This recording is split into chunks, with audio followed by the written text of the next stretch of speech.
So let's check out the interior. Now, I went with the white seats, carbon fiber on the dash, on all of the doors. There's these carbon fiber strips, and in the middle here. So let's take a seat in the cockpit of the world's quickest production car. As you probably know, or if some of you are actual my subscribers on the channel, it's super quiet in here, very quiet.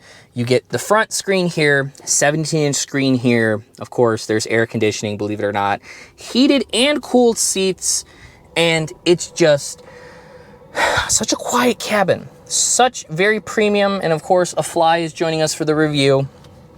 It's super nice, very luxurious to me. That is a very big opinion about people and, you know, what they are looking for in luxury. That definition is thrown around. I'm more of a technology guy. I think the seats are super comfy. I like everything about the build quality. Not everything is perfect inside with regards to build quality. Some of the plastics, you know, you can kind of still hear them, and you know, there are some plasticky ways, you know, and things that Tesla uses that they can improve on. But overall, I would say it's pretty luxurious. A lot of Alcantara all around. And obviously this is the inside of that top glass that just goes all the way back. Super nice. And coming, you know, over to the most controversial thing on this vehicle, besides the combustion fanboys getting upset that a battery and an iPad is beating them, is the yoke. The yoke. I've driven 4 weeks with this. I've had prior experience with the yoke with my friends' Plaids that they let me drive time to time, or just being in there and watching them. I like the yoke. Given how much power the vehicle has, I think you need something like this just to hold on for dear life and make sure that you're really controlling this car, even though it's super, super, super controllable, and it's very, very nice. And overall, the quality is pretty good with it. I like it. The buttons are touch capacitive, just like on a lot of the Ferraris. And, you know, your horn is here, windshield wipers, voice, high beams, left and right turn signals. It does take a couple days to get used to all of this and kind of like have a good feeling with it. But overall, it's, you know, really nice. I like it, especially for the power. Now, another con that I don't like, especially, you know, about the yoke. Now, I'm somebody that drives with the cameras on. I like extra pair of eyes, especially because people drive in the whole world, especially United States and Metro Detroit, for those of you that live here. A lot of people don't know how to drive, you know?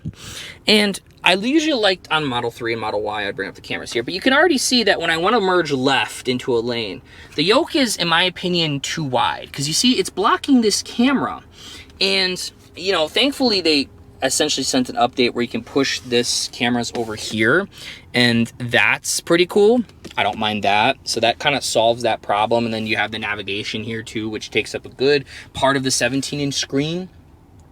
But other than that, that's my only con to the yoke. Maybe because I'm used to, after all these years, put a horn here, but it's not a necessity. And overall, I like how this can close and kind of, you know, you can put everything in here and have it closed. It closes once, it closes twice, and you get all of this space down here. It's just incredible. Radar detectors down there. Took it off for the interview. But yeah, it's just incredible how much space you get, and there's more space here. There's all sorts of space here that I keep my bigger water bottles in. It's truly a very luxurious vehicle, and of course the nice touch to the pedals of the little metallic. You have obviously a glove box that opens up very quietly and very nicely, and it's super, super nice. But again, as you saw, I was leaning over. Some of the plastics Tesla still needs to improve on. Wireless chargers for both here, hazard lights, and of course, as long as you have your seatbelt on, the car auto shifts into drive. And if not, you got to put your foot on the brake. This is the, obviously, drive, reverse, all that fun stuff. And overall, it's super nice. So let's hop in the back seat and check out the front and trunk as well. Now I'm coming from this side just because I have easy entry on my driver's seat. So it kind of like, you know, essentially is a little bit too far back, but I'm about 5'5", and my, you know, feet sit here and legs and knees sit here pretty good. Now the screen is off, but now it came back on.